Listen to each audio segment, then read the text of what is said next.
what you show. Karina Mitchell.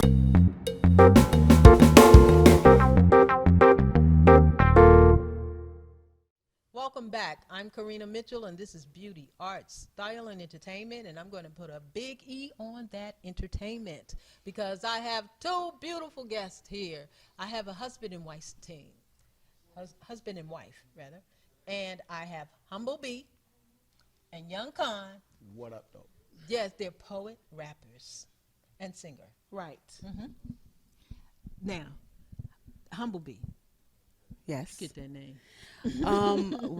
Well, we came up with it one day when we were trying to figure out a stage name for Okay. me because I had been just performing karaoke's and just using my regular name, you know. Okay. So when I decided to go full force into my artistry, I knew I had to come up with a name. So Okay.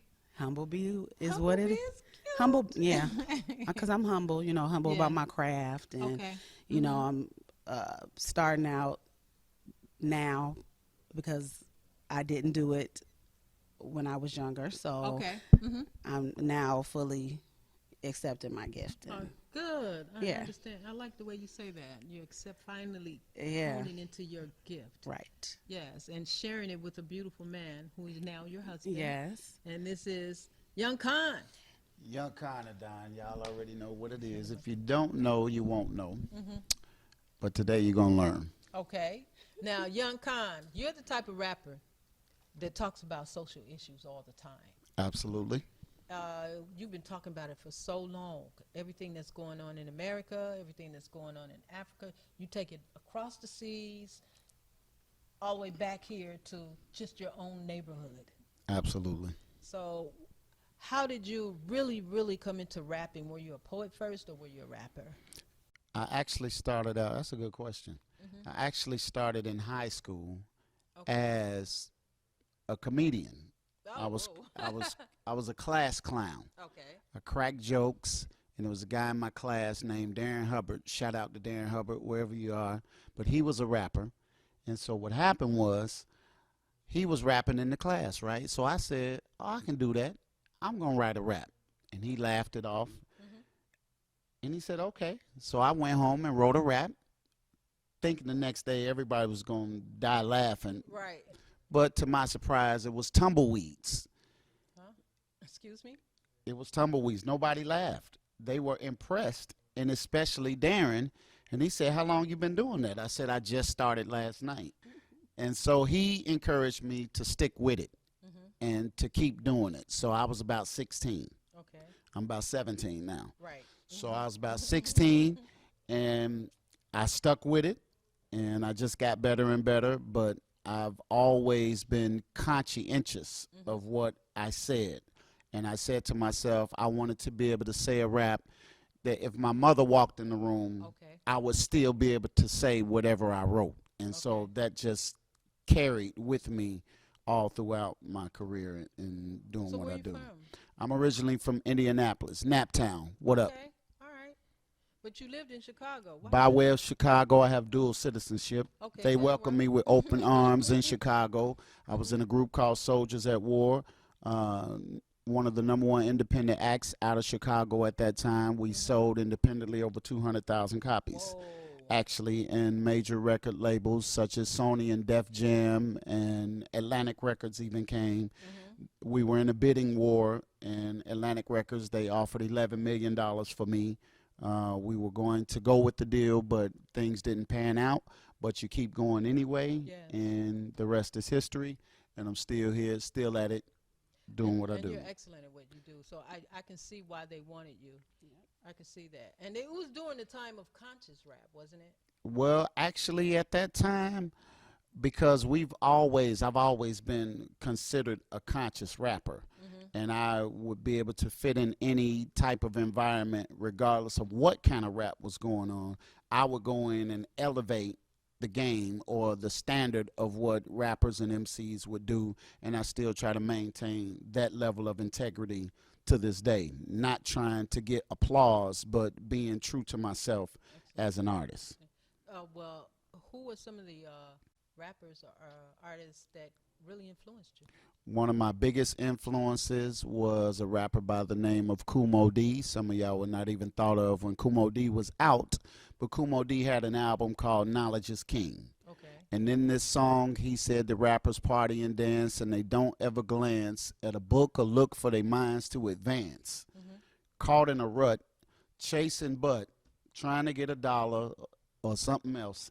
And I said, well, I'm not going to be like that. I'm going to Okay. show you Kumo D. Now, this is when he was at the height of his game as the he was on the top. I'm talking about Wild Wild West Kumo D. He was on the top. Mm-hmm. And so that inspired me to go to the mall. And I found this book called The Autobiography of Malcolm X. And because I'm an artist, the artwork on the book cover attracted me. I didn't know anything about it. And I took the book and I became enthralled and captivated by Malcolm X's story. Yes. And that began my road to consciousness. And then I started listening to Public Enemy and Ice Cube and Wow. all of that and just kept going with it. That's amazing. I think every young man needs a Malcolm X book. It should be required to read. Absolutely. I think that's one of the requirements that all young men should read. The Even book, the women, but- movie. Right, right. It's an inspiring story. You got to know yourself. If you don't know yourself, you don't know nobody else. And it all starts with self first, then others. So when did you meet the young lady here? I met this beautiful young lady right here in January of 2018. Very good. January 12th to be exact. I'll never forget it. That's special. She was a vendor, and I was a vendor at an Inspired Soul show. I'm a part of a group called Inspired Soul. Shout out to Inspired Soul.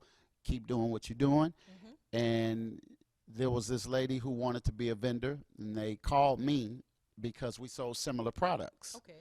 And I said, well, if this person is paid, let them be a vendor, and I'll take a back seat. I won't even Okay. vend. And it Okay. turned out to be her. Okay. And I met her, and the attraction was almost instant, and it never stopped. And I fell in love with her That's so beautiful. within 3 weeks. And I told her on the spot, and I'm saying it on camera, this is documented. I tell this story over and over again because this is the truth of exactly how it happened. I never felt that before, and I told her. She didn't believe me, Mhm.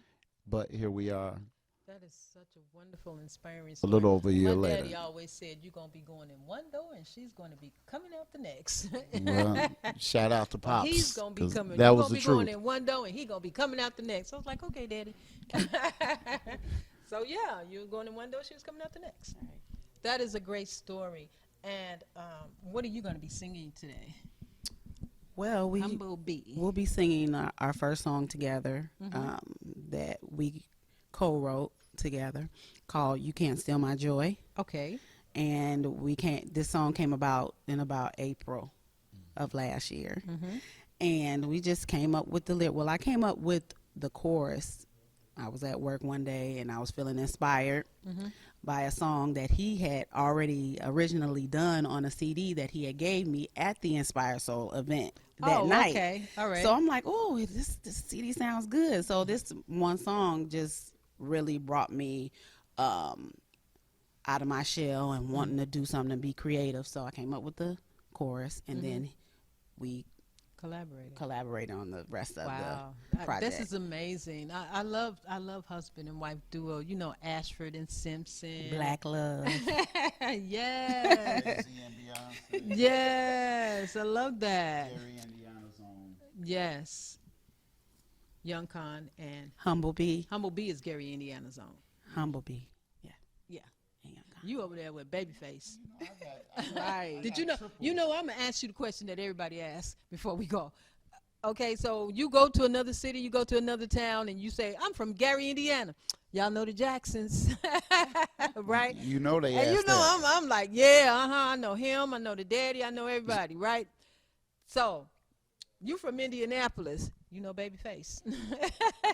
I don't know him, but there's quite a few people that come from Indianapolis. Shout out to Mike Epps, Okay, Mike, come there. Babyface, Yeah. Vivica Fox. Oh, yes. You know, just to name a few. And of course, me, Young Con Yeah, the Don. you're right. But I'm just happy that I've been embraced everywhere that I've gone, from my hometown of Indianapolis to Gary, Indiana, to the west side of Chicago.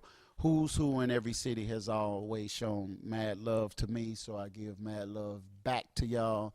You already know what it is and what we do, and we're going to do it for y'all today. Stay tuned. This is a great conversation, but we're going to have to take a break. And when we return, we'll see you on the stage. Am I right? Don't go nowhere. All right, don't go It's anywhere. going down. Everybody. I'm Karina Mitchell, humble.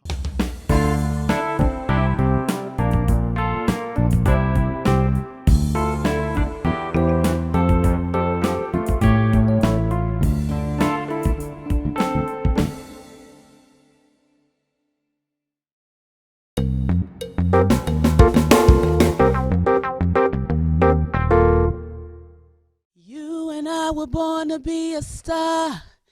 It's our destiny, it's part of who we are. When you feel like your world is getting dark, just remember you were born to be a star. You and I were born to be a star. It's our destiny, it's part of who we are. When you feel like your world is getting dark, just remember you were born to be a star. Whenever you feel like you're down in the dumps with no one to talk to, haters wanna always come and close every door you walk through. But maybe it's a test and you about to get blessed if you can handle the stress and never second guess before you manifest the best of everything you dreamed of. Hoping one day you will make it to the big time. Through all of your ups and downs, constantly telling yourself I'ma get mine. Sometimes it's difficult to hold on to what you've been wishing for when you was all alone, never knowing that all along God knew what you didn't know. And right in front of your eyes, he was working it all out. At the very moment you really wanted to give it up, break down and fall out, but somehow you kept the faith, and now you just steps away. And when it all happens, there is only one thing left to say. You and I were born to be a star. It's our destiny, it's part of who we are. When you feel like your world is getting dark, just remember you were born to be a star. You and I were born to be a star. It's our destiny, it's part of who we are. When you feel like your world is getting dark, just remember you were born to be a star. D, young, kind of humble B, Sion and brother D. Whoa. You can't steal my joy. You can't steal it. You can't steal my joy. No, you can't steal it. You can't steal my joy. You can't steal it. I can feel it. You can't steal my joy. You can't steal it. You can't steal my joy. No, you can't steal it. You can't steal my joy. You can't steal it. I can feel it. Whoa. People want to know why I'm always smiling. I can't help it if you're gossiping and childish. I hear the haters talk, can't let it bother me. I just shake it off and focus on the God in me. You will never know what I'm going through. I just keep it inside, show myself approved. Cause I see what they really on. Like they want the best for me, but really don't. You can't steal my joy. You can't steal it. You can't steal my joy. No, you can't steal it. You can't steal my joy. You can't steal it. I can feel it. You can't steal my joy. You can't steal it. You can't steal my joy. No, you can't steal it. You can't steal my joy. You can't steal it. I can feel it. Whoa. I'd like to thank all my guests for coming today.